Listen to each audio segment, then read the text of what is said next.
to another YouTube simulcast. This is an update with Periscope on Friends Through Repetition with some beautiful Palestinian, Hebrew, Pakistani, Greek, Lebanese, Arabic, Turkish coffee. Pleasure to see you. Captain Delchon, the man consistently with the finger on the automatic trigger. Hey, Just Plain Skippy, good to see you. I want to say a big thank you to those who've subscribed to our YouTube channel. Happy Saturday. It's Sunday for us, but yes, happy weekend, because it seems to be growing now. It's picking up.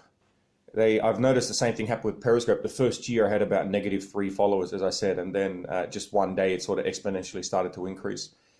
And that's one of those interesting things about social gatherings. So about maybe a year and a half ago, 2 years ago, hello Perry Pilo, Rock and Roskin, I discussed Tony Gianelli, the understanding that people with autism didn't have, that I had recently discovered, fun guy, in how making friends works in social gatherings, Braveheart vet.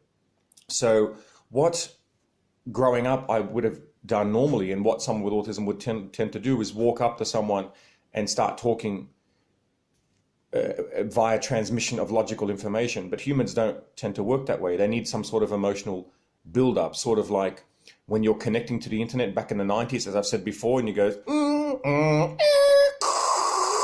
if anyone remembers the 90s, we need to connect to the internet. Get off the phone, Dad. We need the line for the internet.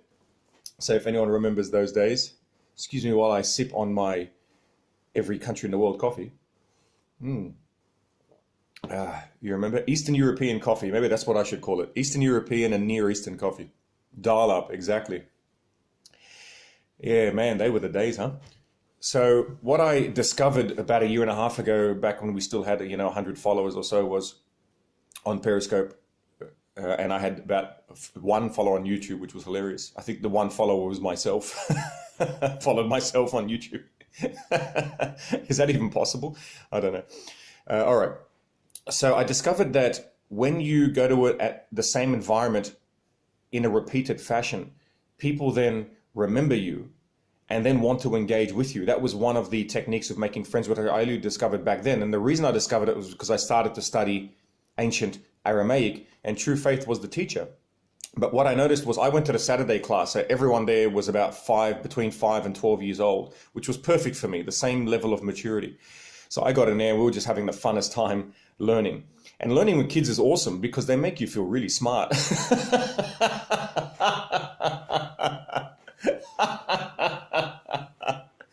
Oh God, those were the days. Anyway, I'm like, yes, I beat the 5-year-old at learning.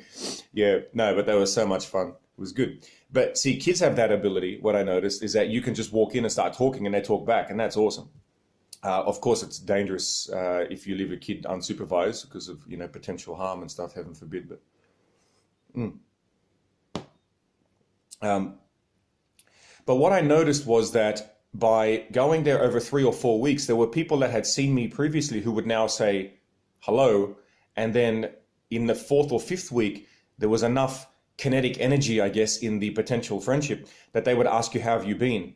So they expect to see you there, and then it becomes a repetitive type of thing. And for someone with autism, because they're not used to having friends, I guess, or understanding how they're built in that social structure, which is the way I now understand humans do it, they don't realize the emotional security that comes from a blanket extended greeting. Yeah, association, exactly, that association, extended greeting, yes.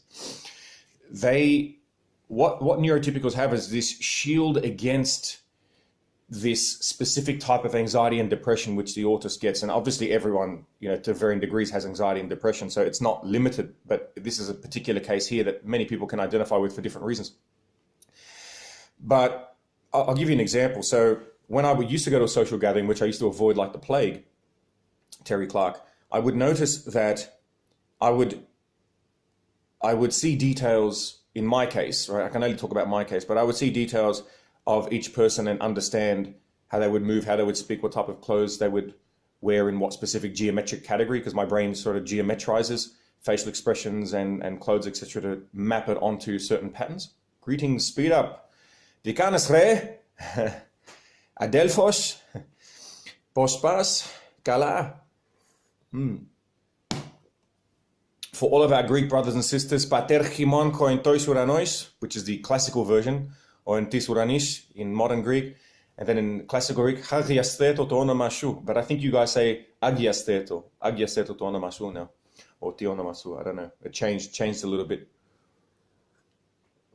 That's the two first lines of the Lord's Prayer. Not that I obviously take it literally. Appolatica posena sp. Ah, that sounds like Greek. Tony, the Italian speaking Greek, look at that. Now, this is how you can see the world can join forces. If the Italians can talk to the Greeks. This is the first sign of world peace, ladies and gentlemen.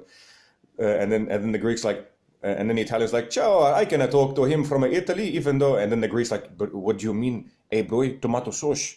Italy used to be Greece, eh? Italy is Greece, eh? Hey, brother, what are you saying? Italy has always been Italy. And then I'll come in and go, well, actually, Italy was Italy since 1860, when they, all of the different tribes or states united under that crazy-ass leader, whose name I forget, who has a statue somewhere in Italy, and I can't remember his bloody name, and someone's going to remember it. But anyway, he's still remembered as the father of the unification of Italy.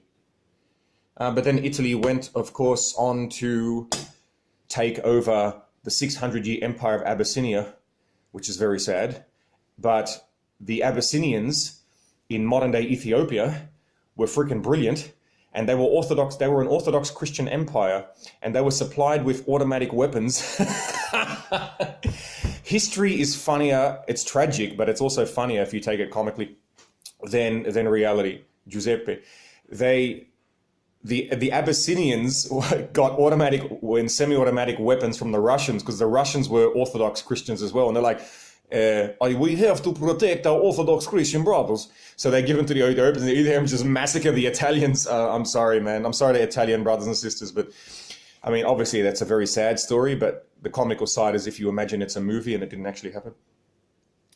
The problem is, of course, that Abyssinia was then taken over by the non-Christian Somalis who had been subjugated and oppressed, if you want to call it that, maybe not deliberately, but by the natural disposition of the Orthodox Christian Abyssinian hierarchy.